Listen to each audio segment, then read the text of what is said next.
బ్యాంకుకి సంబంధించినటువంటి మనీ ఆటోమేటిక్‌గా మిస్ అవుతూ ఉంటాయి. బ్యాంక్స్ మనము అమౌంట్ విత్‌డ్రా చేస్తే నీకు ఓటీపీ లేకుండా విత్‌డ్రా చేయనీకి రాదు. అవును. కాకపోతే ఏందంటే కొన్ని గ్రామీణ ప్రాంతాల్లో, పల్లెటూరులో ఉంటారు. వాళ్ళకి స్మార్ట్ ఫోన్ ఫెసిలిటీ ఉండదు. లేకపోతే ఫోన్ యూజ్ చేసే ఫెసిలిటీ ఉండదు. అలాంటి వాళ్ళకు ఇబ్బంది కలగద్దని బ్యాంక్స్ ఏం చేసినాయంటే ఆధార్ బేస్డ్ పేమెంట్ సిస్టమ్ అని వచ్చేసింది. అంటే నువ్వు ఓకే. ఆధార్ కార్డు ద్వారా నువ్వు అమౌంట్ విత్‌డ్రా చేసుకోవచ్చు. నీ ఆధార్ నెంబర్ ఉండి నువ్వు ఫింగర్ ప్రింట్ పెడితే నీకు ఆ డబ్బులు విత్‌డ్రా చేసుకోవచ్చు. వచ్చేస్తాయి. అప్పుడు ఓటీపీతో సంబంధం లేదు. హ్మ్. దానికి ఏం చేసారు పర్ డే 10,000 అని లిమిట్ పెట్టారు. దాన్ని ఇప్పుడు 20,000 చేశారు. సో 20,000 వరకు నీకు ఓటీపీ రాకుండా డబ్బులు తీసుకోవచ్చు. ఓకే. నీ ఫింగర్ ప్రింట్, నీ ఆధార్ నెంబర్ ఎక్కడన్నా వాడు తీసుకోగలిగితే దాని ద్వారా వాడు విత్‌డ్రా చేస్తుంది. ఈ మధ్య ఏపీ అనంతపూర్ ఏరియాలో కొంచెం ఎక్కువ ఇటువంటి అఫెన్సెస్ జరుగుతున్నాయి. అంటే మన ఫింగర్ ప్రింట్స్‌ని వాళ్ళు కాపీ చేస్తున్నారు, వాడు విత్‌డ్రా చేస్తున్నాడు. మనం ఏమనుకుంటాం నాకు మెసేజ్ రాలేదు కదా అని చెప్పేసి బ్యాంక్ పోయి గొడవ చేస్తే బ్యాంక్ వాళ్ళు స్టేట్మెంట్ ఇస్తే మీది పలానా దగ్గర ఆధార్ అనేబుల్ బేస్డ్ సిస్టమ్ ద్వారా మీకు విత్‌డ్రా అయింది కాబట్టి మేము ఏం చేయలేము అని చెప్తున్నాం. ఓకే. అయితే ఇది విషయం చాలామందికి తెలియదు ఏంటంటే టెక్నాలజీ పెరుగుతుంది కానీ టెక్నాలజీని ఎట్లా వాడటం తెలుస్తుంది. ఇప్పుడు మనకు ఆధార్ కార్డు మనం ఎక్కడంటే అక్కడ ఆన్లైన్లో మనం యూజ్ చేయకుండా ఉండడానికి హ్మ్. మనం ఆధార్ దాంట్లోకి వెళ్ళేసి మనం దాంట్లో కూడా చేంజ్ చేసుకోవచ్చు. అంటే ఓకే. ఎక్కడన్నా నా ఫింగర్ ప్రింట్ ద్వారా ఎక్కడ కూడా యాక్సెస్ రాకుండా చేంజ్ చేసుకోవచ్చు. ఒకవేళ నేను యాక్సెస్ తీసుకోవాలంటే నాకు ఓటీపీ వస్తుంది. ఆ ఓటీపీ ఎంట్రీ చేస్తేనే నా ఫింగర్ ప్రింట్ యాక్సెస్ వచ్చినట్టు సెట్టింగ్ చేసుకోవచ్చు. ఓకే. ఈ విషయం తెలియక చాలామంది అట్లే పెట్టుకుంటారు, డబ్బులు పోతుంది. అంటే దీనికోసం మనం crime free India YouTube channel ఒకటి రన్ చేస్తున్నాం కదా, దాంట్లో దీని మీద వీడియో చేసాం.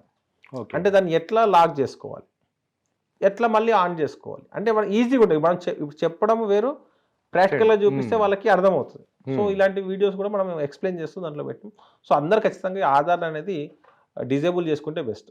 ఎందుకంటే తర్వాత మనం పోయిన తర్వాత పరిగెత్తడం కంటే ఇది ఓన్లీ డబ్బులే కాదు, ఇంకా రేపు పొద్దున్న ఇంకా వేరేలా కూడా మిస్యూజ్ కావచ్చు. కాబట్టి జనరల్‌గా ఇప్పుడు బ్యాంక్ నుంచి కాల్ చేస్తున్నామని చెప్పేసేసి ఓటీపీ నంబర్ అడగడం, డెబిట్ కార్డ్ నంబర్ అడగడం, లేకపోతే మీకు లోన్ శాంక్షన్ అయింది అని చెప్పి కాల్ చేయడం, ఇట్లాంటివన్నీ జరుగుతూ ఉంటాయి. వీటి గురించి ఏమంటారు? ఇప్పుడు మీకు బ్యాంక్ అకౌంట్ ఎక్కడ ఉంది? మీది హన్మకొండలో ఉంది. హన్మకొండ. ఏ బ్యాంకులో ఉంది? ఎస్బీఐ. ఎస్బీఐ. మీ ఎస్బీఐ హన్మకొండ బ్యాంకులో నాకు తెలిసి దాదాపు ఒక 10,000 అకౌంట్స్ ఉండుంటాయి. 10,000 మంది కస్టమర్స్ ఉంటారు. 10,000 మందికి బ్యాంక్ వాళ్ళు ఫోన్ చేయాలనుకోండి, ఒక సంవత్సరం మొత్తం చేసినా 10,000 మందిని ఫోన్లో కాంటాక్ట్ చేయలేరు, కాలేరు. మరి అటువంటిప్పుడు బ్యాంక్ మేనేజర్ అంత బిజీ టైంలో నీకు ఫోన్ ఎట్లా చేస్తారు? ఒకటి. సింపుల్ కదా. బ్యాంక్లో మనం ఎప్పుడు వెళ్ళినా బ్యాంక్ ఆఫీసర్స్ ఏదో వర్క్లో బిజీ ఉంటారు కానీ ఎవరితో ఫోన్ మాట్లాడుతూ ఇది మాట్లాడే పరిస్థితి ఉండదు. ఈ విషయం అర్థం చేసుకోకుండా బ్యాంక్ మేనేజర్ అనేది నిజం అనుకొని చెప్పేసి మొత్తం ఎక్స్ప్లెయిన్ చేస్తూ పోతుంటారు. ఇంకొకటి బ్యాంక్ మేనేజర్కి మీరు ఓటీపీ ఇవ్వాల్సిన అవసరం లేదు. వాళ్ళు కూడా రెగ్యులర్గా మెసేజ్లు పెడుతుంటారు, న్యూస్లో కూడా ఇస్తున్నారు. బ్యాంక్ వాళ్ళు ఎలాంటి ఓటీపీ కానీ మీ డీటెయిల్స్ అడగరు, ఇలాంటివి అడిగితే చెప్పొద్దు అని చెప్తారు. కానీ మనకేంటంటే ఆ బిజీ టైంలో రాగానే నిజం అనుకొని మనం ఎక్స్ప్లెయిన్ చేస్తూ పోతాం, వాళ్ళకి ఇవన్నీ ఎక్స్ప్లెయిన్ చేస్తాం. సింపుల్ ఏంటంటే బ్యాంక్ ఆఫీషియల్ దగ్గర మీ డేటా మొత్తం ఉంటుంది. మీ యొక్క అకౌంట్ నెంబర్ చెప్పండి అంటే బ్యాంక్ ఆఫీషియల్ దగ్గర అకౌంట్ నెంబర్ ఉంది కదా, మళ్ళీ అడుగుతుందంటే డౌట్ పడాలి. అంటే మన నుంచి డేటా అడుగుతుందంటే వాడు తప్పు చేస్తున్నట్లే. సో బ్యాంక్ ఆఫీసర్ అంటే ఓకే నేను మా బ్యాంక్కి వెళ్ళి నేను పర్సనల్గా మాట్లాడి చేసుకుంటాను లేండి అని చెప్తే ఇలాంటి ప్రాబ్లమ్స్ మిస్యూజ్ కాకుండా ఉండనుకుంటుంది. ఇంకోటి ఈ మధ్య ఆ క్రెడిట్ కార్డ్స్ ఏం జరుగుతుందంటే చాలామంది క్రెడిట్ కార్డ్స్ అప్లై చేస్తున్నారు. అవును. అప్లై అయిన క్రెడిట్ కార్డ్ అనగానే మళ్ళీ మనకు పిన్ జనరేట్ చేసుకోవడానికి ఎట్లా చేసుకోవాలని తెలుస్తుంది కస్టమర్ కేర్ కాల్ చేస్తున్నారు. కస్టమర్ కేర్ గూగుల్లో పెడుతున్నారు, customer care ICICI credit card, customer care SBI credit card అని కొడుతున్నారు. సైబర్ అఫెండర్ గూగుల్ యాడ్సెన్స్లో వాడు ఎక్కువ అమౌంట్ కట్టేసి వాడి పేరు వచ్చేటట్టు సెట్ చేస్తున్నారు. కస్టమర్ కేర్ అనగానే వాడి నెంబర్ వచ్చేటట్టు సెట్ చేస్తున్నారు. వాడికి కాల్ చేస్తున్నారు. కాల్ చేయగానే ఓకే మనం డేటా మొత్తం తీసుకొని నేను చేస్తున్నాను, ఓటీపీ వస్తుంది, ఇవన్నీ మనకు నిజంగా బ్యాంకర్ అనుకొని నిజంగానే రెస్పాండ్ అవుతున్నారు. మొత్తం మన క్రెడెన్షియల్స్ వాడికి ఇచ్చినాక మన క్రెడెన్షియల్స్ తోటి వాడు డబ్బులు కొట్టేస్తున్నారు. అంటే మనమే వాడికి సోర్స్ ఇస్తున్నాం. ఇప్పుడు నువ్వు నిజంగానే కస్టమర్ కేర్కి ఫోన్ చేసినప్పుడు వాడి డీటెయిల్స్ అన్నీ వాడి దగ్గర ఉండాలి కదా. అన్ని క్వశ్చన్లు అడుగుతుంటే వాడి దగ్గర ఏం డేటా లేనట్లే కదా. వాళ్ళు ఏం చేస్తారంటే సింపుల్గా కొన్ని బేసిక్ ఫండమెంటల్స్ గుర్తుపెట్టుకోండి. బ్యాంకింగ్ మీద వీసా కార్డ్ అంటే 4 నెంబర్తో సిరీస్ స్టార్ట్ అవుతుంది కాబట్టి సార్ మీది వీసా కార్డు కదా మీ 4 సిరీస్తో స్టార్ట్ అయితే చెప్పండి అని చెప్తారు. 4 సిరీస్ అని నిజమే వచ్చాను 4 సిరీస్ అని మొత్తం 16 డిజిట్ నెంబర్ చెప్తున్నారు. మీ డేట్ ఆఫ్ ఎక్స్పైరీ చెప్పమంటున్నారు. నీకు ఒకసారి నీ అకౌంట్ నెంబర్ ఉన్నప్పుడు కార్డ్ నెంబర్ ఉన్నప్పుడు డేట్ ఆఫ్ ఎక్స్పైరీ ఆయనకి కనపడాలి కదా. నిజంగా కంపెనీ వాడైతే మన సర్వర్లో కనపడాలి కదా. అవి అడుగుతుందంటే మన దగ్గర కనపడట్లేదు కదా. ఇట్లా కొన్ని లాజిక్స్ ఆలోచిస్తే దాని నుంచి మనం సేఫ్ కావడానికి స్కోప్ ఉంటుంది.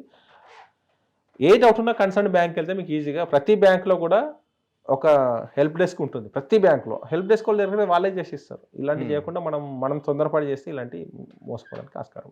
ఎందుకంటే కొంతమంది లైక్ మీకు గవర్నమెంట్ అఫీషియల్ నుంచి వచ్చినట్టుగా రీసెంట్‌గా ఖమ్మం, సూర్యాపేటలో వచ్చేసి ముద్రా లోన్ వచ్చింది అని చెప్పేసేసి అడిగినట్టుగా, ఇట్లా మీరు కొంత అమౌంట్ కట్టండి సబ్సిడీ కదా! తర్వాత మీకొస్తాయి అన్నట్టుగా అట్లా అదే మెయిల్ ఇప్పుడు ప్రతి ఆ! దగ్గర ఏముందంటే ప్రతిది ఆన్‌లైన్‌లోనే అప్లై చేస్తున్నారు. ఆన్‌లైన్‌లో హ్మ్. అప్లై చేసినప్పుడు ఫర్ ఎగ్జాంపుల్ ముద్రాకు సంబంధించి మొత్తం నేషనల్ వైడ్ అవును. ఎక్కడైనా ఒక ఎంప్లాయీ కొల్యూడ్ అయినా కూడా ఈ డాటా మొత్తం థెఫ్ట్ చేయడానికి స్కోప్ ఉంటుంది.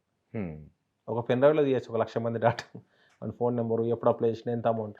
దాన్ని బేస్ చేసుకొని చేస్తుంది. ఏ అఫీషియల్ కూడా ఫోన్ చేసి మీకు మాట్లాడే పరిస్థితి ఉండదు. ఒకవేళ వాళ్ళు ఫోన్ చేసి మాట్లాడితే మా ఆఫీస్‌కి రండి అని చెప్తారు తప్ప, నీది నిజంగా జెన్యూన్‌గా ఉంది, ఏదైనా ఇష్యూ ఉంది, టెక్నికల్‌గా ఏదైనా డౌట్ ఉందనుకో, నీ నెంబర్‌కి ఫోన్ చేసి మా ఆఫీస్‌కి రండి అనే చెప్తారు తప్ప, ఫోన్‌లోనే ఇవన్నీ అడిగేసి ఓటీపీలు అడగడం, లేకపోతే ఈ లింక్ క్లిక్ చేయండి అని అడగరు. హ్మ్. అది సింపుల్ బండ గుర్తు పెట్టుకుంటే సరిపోతుంది.